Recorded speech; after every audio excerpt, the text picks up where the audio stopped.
Jersey's own boxing legend Bernard Hopkins was also known as the Executioner until now. The Executioner is retired. Yes, he now wants to be known as the Alien. I'm an alien. I'm from this world, but I'm not of this world. And that's where the longevity in the planet Pluto is where I'm from. They have no aging process in the planet Pluto. He may be right. Bernard became the IBF light heavyweight champion of the world at the age of 48, becoming the oldest man in boxing history to win a recognized world boxing championship. He broke the record set 21 months earlier by himself. He doesn't drink or smoke and rarely strays from a disciplined diet. Yes, genetics plays a role. I got a grandmother that's 99. Yes, having some skills, if not a lot, plays a role.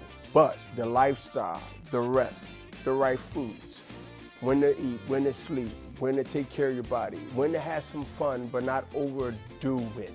To be disciplined, to be good, it's a job.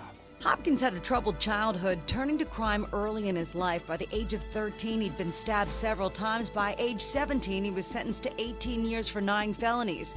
It was there he discovered boxing and turned his life around. Now he's facing his toughest opponent yet. Father Tom is undefeated. But give him a fight. Give him a bust his lip. Give him a fight. You know, don't just think you're gonna lose a fight. If I would have done that, I would have never be here talking about doing what I've been doing. So take that philosophy and add it to life. And remember, anything that you feel that's against you to not get you at your best or have you at your best, put the gloves on, baby. We're gonna fight. It ain't gotta be a physical fight. It's a mental fight, it's an emotional fight, it's a spiritual fight, or all above. It's so lonely, being the only microwavable and incredibly bold soup in a pouch that's ready to eat in minutes. Maybe someday the genius who created me will make me some friends. Oh, Gesundheit. Someday. Campbell's Go.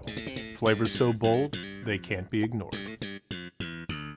The events surrounding one of America's greatest sports rivalries started early this morning with a rally up the Art Museum steps. This afternoon, there was a pep rally for the cadets and midshipmen at Liberty Place. Everyone getting excited for tomorrow's big game, including a pull-up contest. This afternoon, a tug of war before everyone involved gets in their dress uniforms for tonight's gala at the Convention Center. Then there's the game tomorrow, capping off an amazing Philadelphia weekend, with Army hoping to break a 10-year losing streak to Navy. Army's been playing strong against Air Force this year, and we step it up when we have to. We also beat Boston College in football. We show that when the game's important, we stand up and we play hard. On the day of the Army-Navy game, we're competitors, and we're fighting against each other, and each side wants to win. The next day, we're both brothers and sisters in arms again, so it's a real special tradition that we like to celebrate.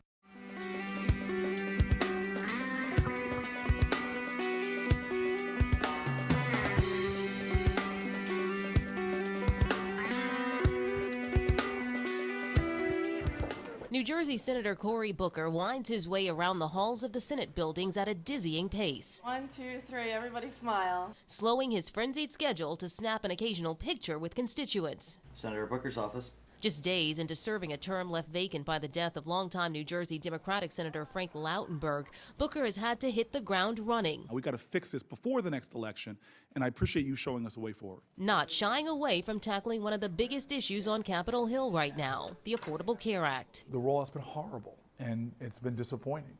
And the president himself has said that. What the job of a United States Senator is not to get involved in the politics, but work to help fix it. Eyewitness News spoke exclusively to Senator Booker, who allowed us to shadow him for a day in Washington. It'll be debating, and then we're looking at. It's exciting to come down here to represent New Jersey and actually see a lot of ways that you can fight for our state. The former mayor of Newark has vowed to set aside partisan politics at a time when Washington is seemingly seeing unprecedented gridlock. I didn't come down here to be a partisan, to just throw Molotov cocktails at the other side. I came down here actually to bring people together. As a Democrat, I'm very encouraged by the Republican response and already starting to create friendships on the other side of the aisle. Booker is finding ways to bring Washington back to New Jersey on this day, announcing $19 million in Sandy relief aid. A lot of the details down here may seem small details here in the span of the federal budget, but they can make a big difference for the roads in our communities, for the beaches in our communities. You're like a Twitter guru. With 1.4 million Twitter followers, the senator is an active tweeter, embracing social media as a tool to reach New Jerseyans.